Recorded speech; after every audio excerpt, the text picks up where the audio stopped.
Halo guys, berjumpa kembali dalam ibadah online King Youth Fellowship. Kita sungguh bersyukur karena minggu lalu kita sudah merayakan ulang tahun pemuda yang ke-50. Dan mari kita bersama-sama kita masuk ke dalam lembaran baru dari persekutuan pemuda kita. Nah, sebelum kita memulai ibadah hari ini, mari kita sama-sama tutup mata kita berdoa. Bapa yang di surga, terima kasih Tuhan karena kami diberi kesempatan untuk beribadah bersama dalam ibadah online pada malam ini Tuhan. Tuhan, sebentar lagi kami akan bersama-sama memuji Engkau Tuhan.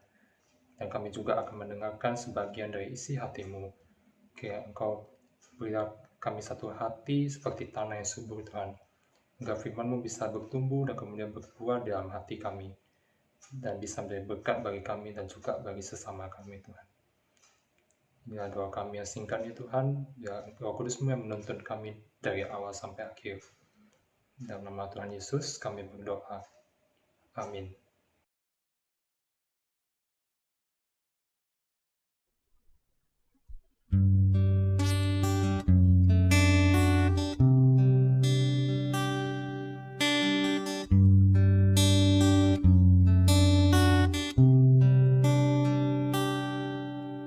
Dari semula telah Kau tetapkan hidupku dalam tangan-Mu, dalam rencana-Mu Tuhan.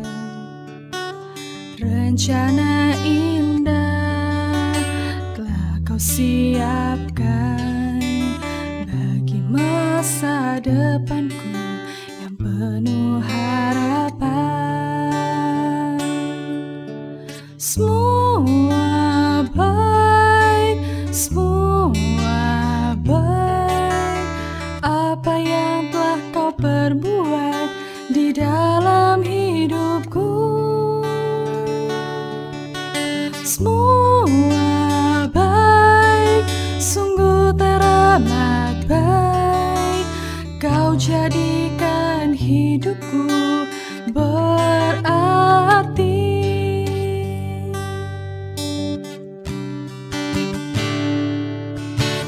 Rencana indah telah Kau siapkan bagi masa depanku yang penuh harapan. Semua baik, semua baik, apa yang telah Kau perbuat di dalam hidupku.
karena ku tahu Engkau dalamku dan ku dalammu.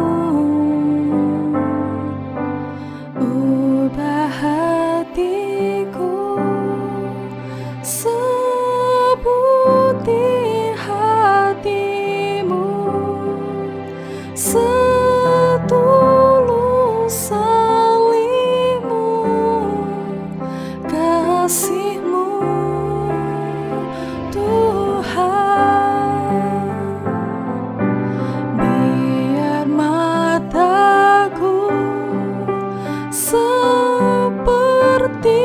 matamu, pancarkan kasihmu, ku mau jadi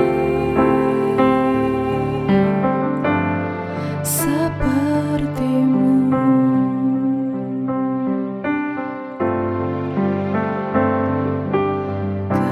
Kerinduanku tinggikan namamu, karena ku tahu Engkau dalamku dan ku dalammu.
The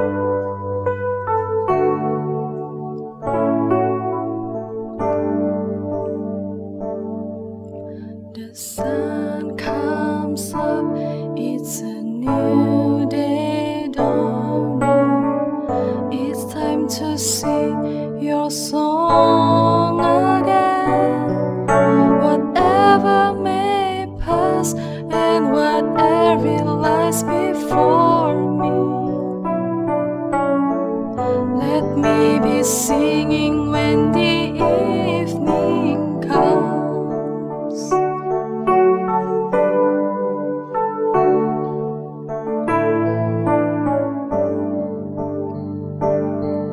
You're rich in love and you're slow to anger. Your love is great and your heart is kind. For all your goodness I will keep on singing. 10,000 reasons for my heart to find.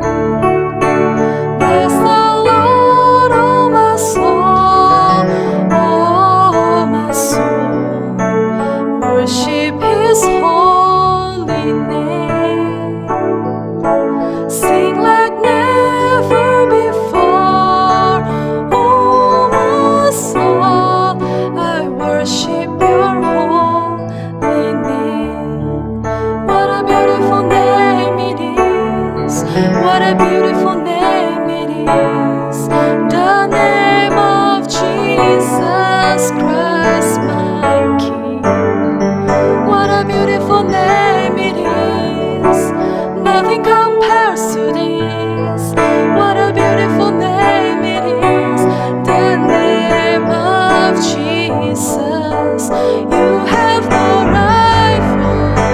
You have no equal. Now and forever, God, you reign. Yours is the kingdom. Yours is the glory. Yours is the name above all names. Bless the Lord, oh my soul, oh my soul. Worship His holy name. What a beautiful name it is. What a beautiful name it is. The name of Jesus Christ, my King. Sing like never before, oh my soul. Worship His holy name. The name of Jesus.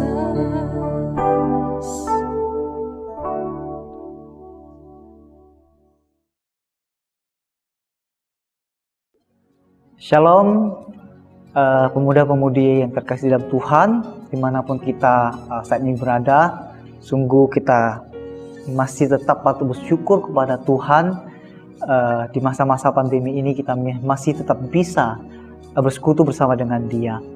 Kita juga baru melewati perayaan HUT ke-50. Ya, kita bersyukur Tuhan telah memimpin seorang pemuda ini bisa masuk ke dalam usia yang ke-50 tahun. Dia biarlah kita berdoa persekutuan ini semakin hari semakin bertumbuh, bukan hanya secara kuantitas, tapi kualitas rohani setiap anak-anak pemuda-pemudi di gereja kita semakin bertumbuh, semakin hari semakin mengasihi Tuhan. Mari sebelum kita merenungkan firman Tuhan, saya mengajak kita berdoa terlebih dahulu. Kita mohon Tuhan memimpin kita di dalam pendengaran firman Tuhan yang akan kita dengarkan. Mari kita berdoa. Bapa kami yang di surga, kami bersyukur pada malam ini Tuhan masih memberikan kesehatan yang baik bagi setiap kami. Kami sungguh bersyukur sekali Bapa, di dalam masa-masa pandemi ini Tuhan tetap memberikan kekuatan, memberikan penghiburan, memberikan segala sesuatu yang kami perlukan di dalam kehidupan kami. Sungguh di masa-masa ini juga ya Bapa, masih Tuhan berikan jalan keluar bagi setiap kami, meskipun kami tidak bisa bersekutu secara fisik. tapi kami masih bisa bersekutu secara daring, secara online, melalui canggihan teknologi yang sudah ada pada saat ini ya Tuhan. Ya Bapa, sebentar kami mau merenungkan firman-Mu, mohon Tuhan yang pimpin kami, biarlah apa yang kami dengar, apa yang kami terima, sungguh ya Bapa menjadi penghiburan, kekuatan, bahkan memimpin kami dan membentuk kami semakin hari semakin serupa dengan Engkau. Inilah doa kami ya Bapa. Kami berdoa menyerahkan sepenuhnya ke dalam tangan Tuhan. Mohon Tuhan yang pimpin kami. Demi nama Tuhan Yesus kami berdoa. Amin. Pemuda-pemudi yang terkasih dalam Tuhan, malam ini saya mengajak kita untuk merenungkan satu tema yang saya sebut sebagai berubah dan berbuah. Ya, berbuah dan berbuah. Mari kita sama-sama buka Lukas pasal ke-19. Kita akan baca dari ayat yang pertama sampai dengan yang ke-10. Lalu nanti ke bagian kedua kita akan buka Yohanes pasal yang ke-4, tapi nanti kita akan baca ayat yang ke-9 saja. Mari saya akan bacakan bagi kita semua. Silakan teman-teman sekalian bisa menyimaknya. Lukas pasal 19 ayat 1 sampai dengan 10. Yesus masuk ke kota Yeriko dan berjalan terus melintasi kota itu. Di situ ada seorang bernama Zakheus, ya dia seorang pemungut cukai, seorang kepala pemungut cukai, dan ia seorang yang kaya. Ia berusaha untuk melihat orang apakah Yesus itu, tetapi ia tidak berhasil karena orang banyak, sebab badannya pendek. Maka berlarilah ia mendahului orang banyak, lalu memanjat pohon ara untuk melihat Yesus yang akan lewat di situ.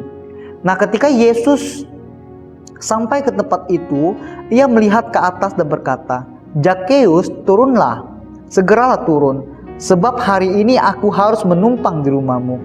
Lalu Zakheus segera turun dan menerima Yesus dengan sukacita. Tetapi semua orang yang melihat hal itu bersungut-sungut, katanya, "Ia menumpang di rumah orang berdosa." Tetapi Zakheus berdiri dan berkata kepada Tuhan, "Tuhan, setengah dari milikku akan kuberikan kepada orang miskin, dan sekiranya ada sesuatu yang kuperas dari seseorang akan kukembalikan 4 kali lipat." Kata Yesus kepadanya, "Hari ini telah terjadi keselamatan pada rumah ini, karena orang ini pun anak Abraham. Sebab anak manusia datang untuk mencari dan menyelamatkan yang hilang." Mari kita buka di dalam Injil Yohanes pasal yang ke-4. Ya, kita akan baca ayat yang ke-9 saja. Saya bacakan bagi kita semua. Injil Yohanes pasal 4 ayat 9. Maka kata perempuan Samaria itu kepadanya, "Masakan engkau seorang Yahudi minta minum kepada seorang Samaria? Sebab orang Yahudi tidak bergaul dengan orang Samaria." Nah, teman-teman yang terkasih dalam Tuhan, ketika kita membaca dua kisah ini, kisah tentang seorang Zakheus, seorang yang memiliki badan yang pendek, lalu seorang Samaria yang dikatakan memiliki suami, tapi bukan suaminya. Kita akan melihat di dalam kedua pribadi ini, ketika mereka belum mengenal Tuhan, sama sesudah mereka mengenal Tuhan, mereka ada terjadi satu perubahan di dalam hidup mereka. Nah, saudara yang terkasih dalam Tuhan, perjumpaan Zakheus dengan Tuhan Yesus itu merupakan satu perjumpaan yang membawa perubahan yang besar dalam hidup Zakheus. Kenapa saya bilang begitu? Kalau kita simak dari cerita Zakheus ini, ketika mendengar Tuhan Yesus datang ke Yeriko, tujuan awal Zakheus pergi menemui Tuhan itu adalah dia hanya ingin melihat seperti apa Tuhan Yesus itu. Jadi seperti ketika kita mendengar Pak Jokowi datang ke Medan gitu ya, kita pengen melihat sosok Pak Jokowi itu seperti apa sebagai seorang presiden. Nah, Zakheus ini ketika mendengar Tuhan Yesus datang ke Yeriko, tujuan awalnya itu tidak berpikiran bahwa dia akan datang ditemui oleh Tuhan. Tidak juga dia mempunyai pikiran bahwa dia akan bertobat dan mengikuti Tuhan. Tetapi tujuan awalnya adalah dia hanya ingin melihat siapa itu Tuhan Yesus sebenarnya.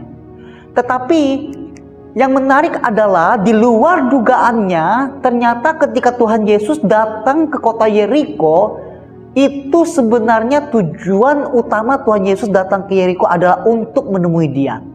Makanya ketika Tuhan Yesus sampai ke kota Yeriko dan melihat Zakheus berada di atas pohon ara, Tuhan Yesus meminta dia turun dan mengatakan bahwa Tuhan Yesus mau menginap di rumahnya.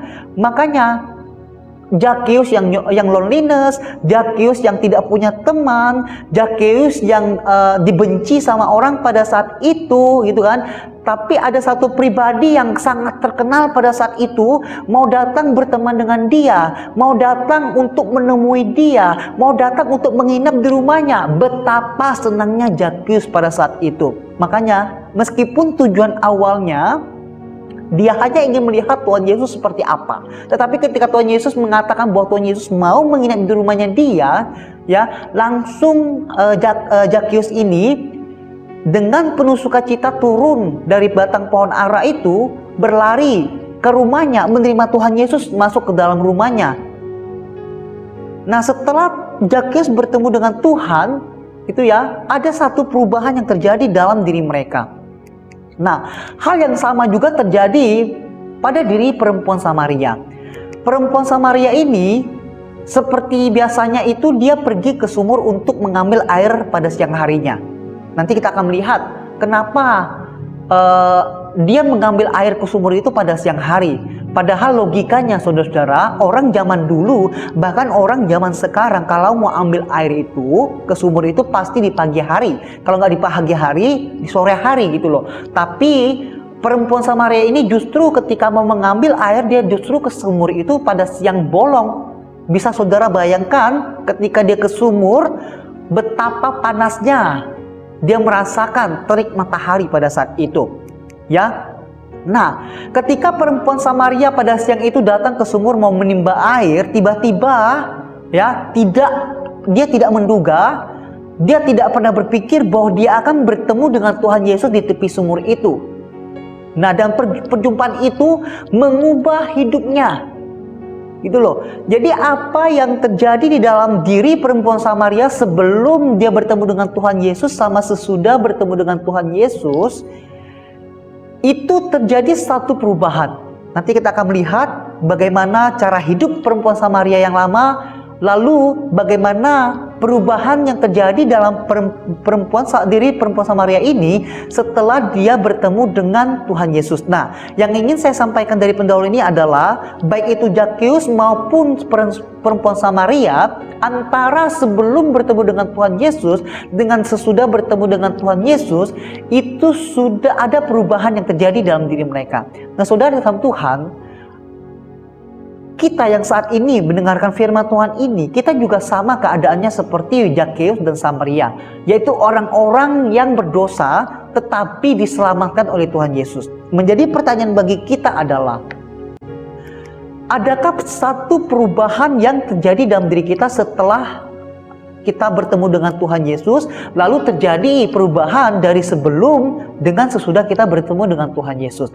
Nah, yang menarik untuk kita perhatikan dari dua perikop ini adalah dua cerita ini. Kalau kita memperhatikan di dalam ayat yang kita baca Lukas 19, khususnya di ayat 5, lalu Yohanes pasal 4 ayat 4, itu ada kata harus, ya. Di situ dikatakan Yesus harus datang ke Yeriko. Yesus harus melewati kota Samaria. Padahal ketika itu Yesus mau ke Galilea, bisa dia melewati jalan yang lain, tidak perlu lewat Samaria. Gitu ya, tapi Tuhan Yesus memilih ke Galilea dengan melintasi satu kota yang najis bagi mereka, satu kota yang tidak mereka suka, yaitu kota Samaria. Nah, dari kata ini kita mengetahui bahwa Tuhan Yesus ini tetap pada misi kedatangannya, yaitu untuk menyelamatkan orang-orang berdosa. Ya, jadi hatinya yang penuh dengan belas kasihan mendorongnya itu untuk mencari dan menyelamatkan manusia yang berdosa. Makanya dia harus melewati kota Samaria yang meskipun dianggap kota najis bagi orang-orang Yahudi, lalu dia harus masuk ke kota Yeriko dan harus menumpang di rumah Zakheus.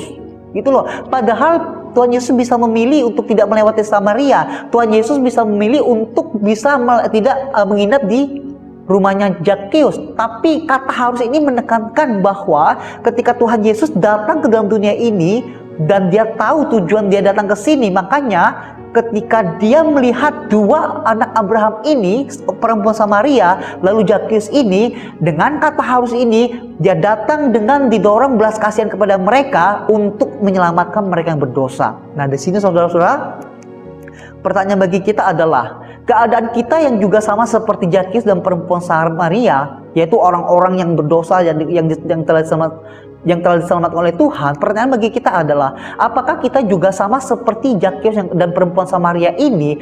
Ada perubahan terjadi di dalam diri kita setelah kita bertemu dengan Tuhan Yesus, ya. Nah, kita akan belajar siapa itu Zakheus. Kita akan belajar bagaimana kehidupan Zakheus sebelum dan sesudah dia bertemu dengan Tuhan Yesus. Perubahan apa yang terjadi dalam dirinya, ya. Kita akan belajar terlebih dahulu tentang kehidupan Zakheus, lalu kita masuk ke dalam kehidupan perempuan Samaria. Oke. Nah, kita akan belajar siapa itu Zakheus. Saudara, kalau kita memperhatikan Alkitab, Zakheus ini arti namanya itu adalah tulus, bersih, dan suci. Namun yang jadi masalahnya adalah cara hidupnya atau karakternya itu bertolak belakang itu dengan arti namanya. Arti namanya yang harusnya tulus, yang harusnya bersih, yang harusnya suci, tetapi justru yang dilakukan di dalam kehidupannya, dari cara hidupnya, dari karakternya itu berbeda dengan arti namanya. Ya. Nah, kalau kita lihat di dalam kehidupannya, pekerjaan yang digeluti oleh Zakheus ini, dia adalah seorang pemungut cukai. Ya, seorang pemungut cukai itu adalah seorang yang bekerja kepada pemerintahan kerajaan Romawi pada saat itu. Ya, dia ditugaskan untuk memungut pajak dari bangsanya sendiri, yaitu orang-orang Yahudi. Bahkan terkadang pajak yang dipungutnya itu sangat keterlaluan, seperti memeras orang, gitu loh. Makanya saudara-saudara, dari sini kita mengetahui bahwa pekerjaan Zakheus ini merupakan satu pekerjaan yang sangat dibenci oleh orang Yahudi pada saat itu. Bahkan Zakheus ini bukan cuma sebagai pemungut cukai, tetapi dia adalah seorang kepala pemungut cukai. Makanya Alkitab mengatakan dia adalah orang yang sangat kaya. Ya, jadi dari sini saudara-saudara, kehidupan Zakheus yang memeras bangsanya sendiri, sehingga orang-orang Yahudi itu memandang dia sebagai pengkhianat. Ya, mereka juga menganggap Zakheus ini itu sebagai orang kafir. Kenapa bisa dikatakan sebagai orang kafir? Karena Zakheus ini ketika bekerja kepada kerajaan Romawi, itu dia mengorbankan imannya kepada Allah Yahweh. Ya, orang-orang Romawi itu adalah orang-orang penyembah berhala, orang-orang yang tidak menyembah kepada Allah Yahweh, gitu loh. Nah, ketika Zakheus memilih untuk bekerja kepada pegawai Romawi, dia mengorbankan imannya kepada Yahweh dan pro kepada Romawi. Ya, artinya apa? Dia lebih memilih untuk taat kepada orang-orang yang menyembah berhala daripada taat kepada orang-orang yang pada saat itu menyembah kepada Allah Yahweh. Oleh sebab itulah orang-orang Yahudi pada saat itu sangat membenci dia. Makanya saya tadi katakan dia adalah orang yang kesepian, dia tidak punya teman. Makanya mau apapun dia itu lakukan sendiri, kecuali orang-orang yang bekerja dengan dia, hamba-hamba yang dia miliki. Nah, itulah orang-orang yang baru mau mendengarkan dia. Selain itu, tidak ada seorang pun orang yang mau berteman dengan dia. Jadi dari sini kita melihat bahwa seorang Zakheus ya bertindak sebagai pemungut cukai, tapi dia juga seorang kepala pemungut cukai, sehingga membuat orang-orang Yahudi pada saat itu sangat membenci dia karena dia pro Romawi dengan mengorbankan imannya kepada Allah Yahweh. Nah, kita melihat perubahan apa yang terjadi dalam diri Zakheus setelah bertemu dengan Tuhan Yesus. Kita bisa melihat di ayat yang ke-8, ya, dia tadinya dikatakan menagih pajak, memungut pajak. Itu berlipat ganda, ya. Kalau kita mau baca di ayat yang ke-8, Saya bacakan bagi kita ya. Tetapi Zakheus berdiri dan berkata kepada Tuhan, Tuhan, setengah dari milikku akan kuberikan kepada orang miskin, dan sekiranya ada sesuatu yang kuperas dari seseorang akan kubalikan 4 kali lipat. Nah saudara, yang dulunya dia begitu serakah, memeras orang-orang ketika memungut pajak kepada orang-orang Yahudi. Tapi setelah bertemu dengan Tuhan Yesus, dia mau memberikan setengah dari kekayaannya, setengah dari hartanya kepada orang miskin. Betapa hebatnya saudara-saudara, dari seseorang yang serakah sebelum dia bertemu dengan Tuhan Yesus, tetapi setelah bertemu dengan Tuhan Yesus, perubahan terjadi dalam dirinya, dari yang serakah menjadi mau memberi setengah hartanya, memberi setengah dari kekayaannya itu kepada orang-orang miskin. Lalu yang kedua, perubahan yang kedua terjadi dalam dirinya adalah yang dulunya kereng. Tahu kereng saudara? Kereng itu adalah garang atau galak, ya. Lalu perintahnya itu keras. Jadi kalau dia bilang A, itu harus A. Kalau dia bilang B, harus B. Tidak boleh diganggu gugat, tidak boleh ditolak. Gitu loh. Nah, ketika sebelum bertemu dengan Tuhan Yesus, dia begitu kereng terhadap orang-orang miskin. Ya, orang miskin mau ngomong apa dia nggak mau tahu. Yang penting si Zakheus ngomong apa, orang miskin itu harus ikuti. Seperti itu. Nah, tetapi setelah bertemu dengan Tuhan Yesus, justru begitu baik kepada orang-orang miskin itu. Buktinya apa? Dia mau memberikan setengah hartanya kepada orang miskin itu. Ya, yang dulunya kereng, yang dulunya galak, yang dulunya tidak suka dengan orang miskin, ya, lalu memeras orang miskin, tetapi berbalik menjadi memberikan, memperhatikan orang-orang miskin itu dengan memberikan setengah dari kekayaannya. Lalu yang ketiga, perubahan yang ketiga yang terjadi adalah dulu yang begitu keras, dulu yang begitu kasar kepada orang-orang. Ya, sebagai pungut cukai, kalau lu nggak keras, kalau lu nggak tegas, kalau lu nggak galak, itu tidak akan ditakuti oleh orang-orang. Makanya dulunya begitu keras, dulunya begitu kasar, menjadi begitu peduli dan perhatian dengan orang-orang di sekitarnya. Buktinya tadi, memberikan setengah dari harta kekayaannya kepada orang miskin. Lalu mau memulangkan apa yang sudah diperasnya dari orang-orang, bahkan lebih banyak dari apa yang ditentukan oleh hukum Taurat. Nah, yang dulunya begitu mementingkan diri sendiri, yaitu mengejar kekayaan demi dirinya sendiri. Gitu ya, makanya kenapa dia memeras orang-orang Yahudi dalam memungut pajak, itu karena dia ingin memperkaya dirinya sendiri. Dia tidak memikirkan kepentingan orang lain. Yang penting dirinya bisa kaya, dia peras itu orang-orang Yahudi. Ya, dia tidak mau tahu, yang dia pikirkan hanyalah dirinya sendiri. Tetapi setelah dia bertemu dengan Tuhan Yesus, dia menjadi mementingkan banyak orang. Buktinya apa, saudara-saudara? Yang dulunya suka memeras, sekarang mau menjadi mengembalikan hasil yang diperas itu melampaui ketetapan oleh hukum Taurat. Saudara, mengenai mengembalikan hasil perasan, ya, hasil apa yang kita peras dari orang, kitab Imamat mencatat jika kita ada memeras orang, kita harus mengembalikan seharga yang kita peras, lalu ditambah dengan 1/5 dari harga yang diperas. Artinya apa? Misalnya kita peras 10 juta dari orang itu, kita bayar itu 10 juta, lalu kita tambahkan 20%-nya. 20% dari 10 juta adalah 2 juta. Gitu ya. Jadi dari situ membayar 10 juta ditambah 2 juta, akhirnya membayarnya 12 juta. Nah, tetapi berbeda dilakukan oleh Zakheus ini. Zakheus memulangkan apa yang dia peras itu 4 kali lipat. Jadi 4 kali lipat itu berarti dia memulangkan 400% dari apa yang sudah dia peras. Jadi kalau dia peras 10 juta, yang dia pulangkan kepada orang yang sudah diperas itu adalah 40 juta. Bayangkan saudara, setelah sama sebelum mengenal Tuhan, bertemu dengan Tuhan, terjadi satu perubahan yang signifikan. Ya, dari yang dulu memeras, jadi mau memulangkan, mengembalikan hasil yang diperas lebih banyak dari apa yang ditentukan oleh hukum Taurat.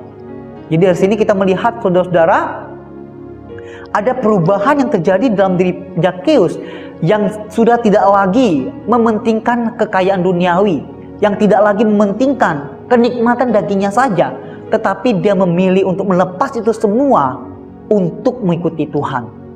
Nah, saudara yang dalam Tuhan, itu pribadi Zakheus. Lalu kita sekarang mau melihat pribadi seorang perempuan Samaria. Nah, perempuan Samaria ini, saudara-saudara, Alkitab tidak menyebut namanya siapa. Saudara-saudari bisa mencek, yang cross-check di Alkitab apakah nama perempuan Samaria ini ada tercatat dalam Alkitab. Ya, saya masih belum menemukan siapa namanya, tetapi Alkitab cuma mencatat bahwa dia diberi nama perempuan Samaria. Nah, saudara, perempuan ini adalah seorang Samaria, suku yang dibenci oleh orang Yahudi dan dipandang tidak layak bagi Allah. Kenapa? Karena suku-suku orang-orang Samaria ini adalah orang-orang yang keturunannya kawin campuran. Jadi tidak murni orang-orang Yahudi.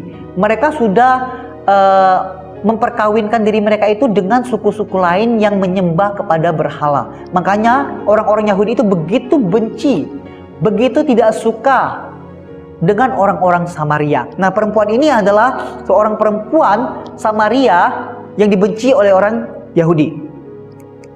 Nah, perempuan ini juga merupakan orang yang dikucilkan dan dipandang rendah oleh bangsanya sendiri. Kenapa? Tadi seperti yang saya bilang, dia datang ke sumur pada siang hari. Kenapa dia datang siang hari? Kenapa tidak pagi hari? Kenapa tidak sore hari? Saudara, seperti yang saya bilang tadi, pagi hari pasti banyak ibu-ibu yang datang ke situ, itu untuk kongko-kongko. Untuk menjadi satu masa atau satu waktu untuk mereka bersosialisasi satu dengan yang lainnya. Gitu loh. Nah, tetapi perempuan Samaria ini datang ke sumur pada siang hari itu karena dia mau menghindari dari orang-orang yang mengucilkan dia. Jadi dia menghindari orang-orang yang mungkin akan mencaci dia, orang-orang mungkin akan menggosipi dia. Makanya dia datang seorang diri ketika sepi, yaitu di siang bolong, untuk menghindari dia merasa dikucilkan pada saat itu. Nah, yang lebih mengerikan lagi adalah perempuan ini bukan cuma dikucilkan karena dianggap tidak bermoral gitu ya, belum menikah, tetapi juga secara terang-terangan dia itu hidup sudah bersama dengan 6 laki-laki berturut yang bukan suaminya. Artinya apa? Adalah dia melakukan pencabulan, dia melakukan perzinahan dengan 6 orang laki-laki yang berbeda. Makanya tidak heran saudara, perempuan ini adalah perempuan yang juga kesepian. Perempuan ini juga adalah perempuan yang tidak punya teman. Perempuan ini juga perempuan yang bisa dikatakan hidup sendirian, tidak ada orang yang mau dekat dengan dia. Makanya dia datang ke sumur, menghindari semua itu, menghindari penggosipan, menghindari dia merasa dikucilkan. Dia datang ke sumur pada siang hari. Kita lihat hidupnya yang suka berzina, yang tidak disukai oleh orang, yang tidak suka dengan orang-orang Yahudi. Makanya dia menghindari semua itu dengan datang ke sumur pada siang hari. Nah, kita lihat itu adalah cara hidup orang-orang perempuan Samaria pada saat itu. Nah, kita melihat sekarang perubahan apa yang terjadi di dalam diri perempuan Samaria ini setelah dia bertemu dengan Tuhan. Kita melihat saudara-saudara, meskipun Alkitab tidak mencatat secara eksplisit perubahan dari perempuan Samaria ini setelah dia bertemu dengan Tuhan Yesus, tapi kita bisa melihat apa yang terjadi setelah dia mendengarkan apa yang dikatakan oleh Tuhan. Ya, perempuan Samaria ini yang dulunya tidak mau bergaul dengan Tuhan Yesus yang adalah orang Yahudi. Tadi saya katakan orang Samaria itu tidak suka dengan orang Yahudi, juga sebaliknya orang Samaria orang Yahudi juga tidak suka dengan orang Samaria.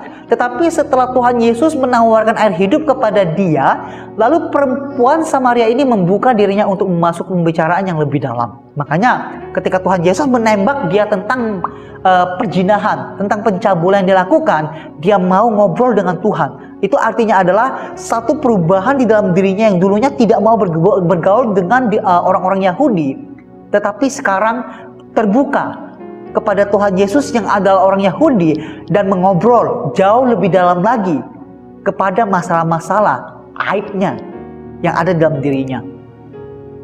Nah, saudara, tadi saya mengatakan dia ada orang tidak bermoral karena suka berzina, suka melakukan pencabulan.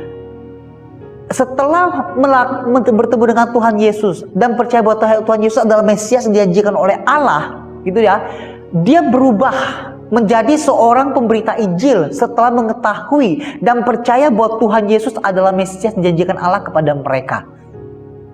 Di sini kita melihat saudara, bukan cuma ada satu perubahan, tetapi di dalam diri perempuan Samaria ini pun sudah ada satu buah, yaitu buah penginjilan. Dia mau melakukan penginjilan, dia mau memberitakan Injil kepada orang-orang yang masih belum mengenal Tuhan pada saat itu. Makanya setelah mendengar apa yang dikatakan oleh Yesus, tempayannya itu ditinggalkannya di sumur, lalu dia masuk ke kota. Bayangkan saja saudara-saudara, perempuan yang dikucilkan, perempuan yang ditolak, tetapi berani masuk ke kota, memberitakan Injil kepada orang-orang yang ada di kota Samaria pada saat itu. Luar biasa saudara-saudara, perubahan terjadi dalam dirinya. Yang dulu mungkin takut sama orang, yang dulu mungkin tidak berani bertemu dengan orang, tapi setelah bertemu dengan Tuhan Yesus, dia berani masuk kota, bertemu dengan orang, bahkan berbicara dengan orang. Yang lebih mengerikan adalah lagi, memberitakan tentang Tuhan Yesus adalah Mesias yang dijanjikan oleh Allah itu kepada orang-orang Samaria pada saat itu. Jadi perubahan terjadi, bukan cuma berubah di dalam diri perempuan Samaria, tetapi juga ada buahnya, yaitu buah penginjilan. Memberitakan Injil kepada orang-orang yang ada di Samaria. Nah saudara yang dalam Tuhan, kalau kita mau lihat tahap-tahapan perubahan yang terjadi dalam diri Zakheus dan di dalam diri perempuan Samaria, itu adalah, kita bisa katakan seperti ini, Zakheus dan perempuan Samaria bertemu dengan Tuhan Yesus. Lalu tahap yang kedua, mereka percaya bahwa Tuhan Yesus adalah Mesias yang juga disebut Kristus yang dijanjikan Allah kepada mereka. Lalu tahap yang ketiga, pertobatan terjadi dalam diri mereka. Mereka percaya. Lalu ada satu pertobatan. Pertobatan ini adalah conversion, bukan repentance. Conversion itu adalah berbalik dari cara hidup yang lama masuk ke cara hidup yang baru. Lalu terjadi apa? Pertobatan itu membuat mereka, Zakheus dan perempuan Samaria ini berubah total. Maka saya tadi katakan conversion, berbalik dari cara hidup yang lama masuk ke dalam cara hidup yang baru. Artinya apa? Mereka menanggalkan manusia yang lama dan mengenakan manusia yang baru. Kalau kita mau memakai kata atau istilah yang dikatakan oleh Paulus di dalam surat Efesus. Jadi saudara-saudara, tahap-tahapan ini pun harusnya sudah terjadi dalam diri kita. Zakheus perempuan Samaria, kita bertemu dengan Tuhan Yesus. Lalu mereka percaya, kita pun percaya bahwa dia adalah juru selamat. Lalu terjadi satu pertobatan, dan pertobatan itu membuat mereka berubah. Lalu perubahan itu membuat mereka meninggalkan manusia yang lama mereka dengan memasuki cara hidup mereka dengan mengenakan manusia yang baru. Nah saudara yang terkasih dalam Tuhan, sebagai konklusi dan refleksi bagi kita saat ini, kita perlu bertanya kepada diri kita. Perubahan yang terjadi di dalam diri Zakheus dan perempuan Samaria setelah bertemu dengan Tuhan Yesus, mereka menanggalkan cara hidup yang lama dengan menggantinya mengenakan cara hidup yang baru, sehingga mereka menjadi memberkati orang lain. Sekarang pertanyaan bagi kita, apakah setelah kita bertemu dengan Tuhan Yesus secara pribadi, apakah kita sudah bertemu dengan Tuhan Yesus secara pribadi? Itu pertanyaan penting bagi kita, saudara-saudara. Jika sudah, apakah sudah ada perubahan hidup antara kita sebelum bertemu dengan Tuhan Yesus dan setelah bertemu dengan Tuhan Yesus? Jadi kita perlu renungkan, kita ini sudah bertemu secara pribadi dengan Tuhan apa belum? Jangan kita anggap kita sudah ke gereja, kita sudah pelayanan, kita sudah bertemu dengan Tuhan Yesus secara langsung. Kita sudah bertobat di hadapan Tuhan. Kita sudah lahir baru. Kita perlu refleksi, saudara-saudara. Kita perlu renungkan. Di dalam kehidupan kita selama itu Tuhan, apakah ada perubahan terjadi? Jika memang sudah kita bertemu dengan Tuhan Yesus, harusnya terjadi satu perubahan dari cara hidup yang lama dengan cara hidup yang baru setelah kita bertemu dengan Tuhan. Makanya penting bagi kita harus merenungkan. Ketika kita mau mengatakan kita adalah anak-anak Tuhan, kita perlu renungkan. Apakah ada satu perubahan terjadi dalam diri kita setelah kita bertemu dengan Tuhan? Nah saudara, jika hari ini kita mengatakan kita sudah ada perubahan, kita perlu renungkan lagi. Apakah ada perbedaan hidup kita antara hidup kita yang sekarang, yang setelah kita bertemu dengan Tuhan Yesus, atau sama sekali tidak ada perbedaan? Ya, kita perlu renungkan hal ini. Yang kedua, yang perlu kita lihat adalah Setelah bertemu dengan Tuhan Yesus, Zakheus dan perempuan Samaria bukan hanya berubah dari karakter hidup mereka, tetapi mereka juga menghasilkan buah. Yang pertama adalah buah pertobatan dalam diri mereka. Mereka bertobat, meninggalkan cara hidup mereka yang lama, masuk dalam cara hidup yang baru, ikut Tuhan. Itu yang pertama, buah pertobatan. Lalu yang kedua, buah roh. Kita melihat di dalam diri Zakheus, buah roh muncul. Ada perhatian, ada sukacita, ada damai sejahtera, ya, ada belas kasihan, ada kasih. Jadi 9 macam buah roh itu muncul di dalam diri perempuan Samaria dan Zakheus. Lalu yang ketiga, buah penginjilan. Memang Zakheus di dalam Alkitab belum mencatat apakah dia sudah ada penginjilan, tidak dicatat. Tetapi perempuan Samaria mencatat bahwa dia langsung setelah mendengar apa yang dikabarkan oleh Tuhan Yesus, dia langsung pergi ke kota untuk memberitakan Injil kepada orang-orang Samaria yang ada di kota itu. Nah, saudara dalam Tuhan, setelah bertemu dengan Tuhan Yesus, kita perlu tanyakan kepada diri kita, apakah hidup kita sudah menghasilkan buah? Buah pertobatan mungkin sudah kita belum mendapatkannya. Pertanyaan kedua, apakah ada buah Roh Kudus dalam diri kita? Atau yang terakhir, adakah buah penginjilan di dalam diri kita? Yang terakhir, saudara-saudara, jika ada, bisakah kita mencatat keluar atau menuliskan buah apa saja yang sudah kita hasilkan dalam hidup kita dan buah apa saja yang belum? Saudara, kita perlu merenungkan jika memang masih ada buah-buah. Ya, banyak sekali dalam Alkitab ada beberapa macam buah yang Tuhan inginkan. Ya, saya sudah mengeluarkan 3 di sini, buah pertobatan, buah roh, lalu buah penginjilan. Ini ada buah-buah yang penting. Jika saudara masih belum memiliki buah ini, mari saudara-saudara, saya mengajak kita untuk bisa mendapatkan buah-buah ini. Jadi saudara-saudara, dari apa yang kita renungkan dari kedua tokoh ini, Zakheus dan perempuan Samaria, kita bisa melihat perubahan karakter yang terjadi dalam diri mereka, perubahan cara hidup yang terjadi dalam diri mereka antara sebelum dan sesudah bertemu dengan Tuhan Yesus. Nah, kita saudara-saudara, setelah bertemu dengan Tuhan Yesus, setelah begitu lama datang ke gereja, sudah begitu lama mengikuti ibadah, sudah begitu lama mengikuti pelayanan, kita perlu renungkan apakah ada perubahan terjadi dalam diri kita dan apakah sudah ada buah yang kita temukan atau kita hasilkan di dalam kehidupan kita. Mari kita berdoa. Ya Bapa, terima kasih untuk firman-Mu. Kami sadar ya Bapa, ketika kami berbicara tentang kehidupan kami sebagai orang Kristen, sebagai anak-anak Tuhan, sebagai orang-orang yang mengenal Engkau, kami tahu ya Bapa, harusnya kami memiliki satu perubahan di dalam hidup kami, baik dalam cara hidup kami, karakter kami, maupun pola pikir kami.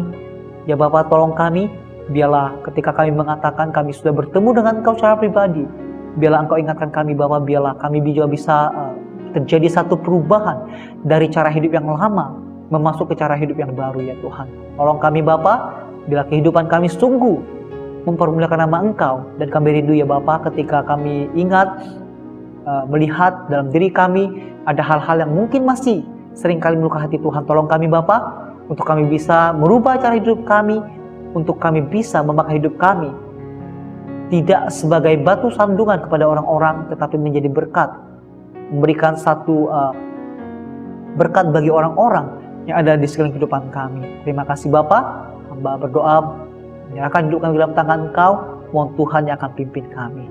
Demi nama Tuhan Yesus kami berdoa. Amin.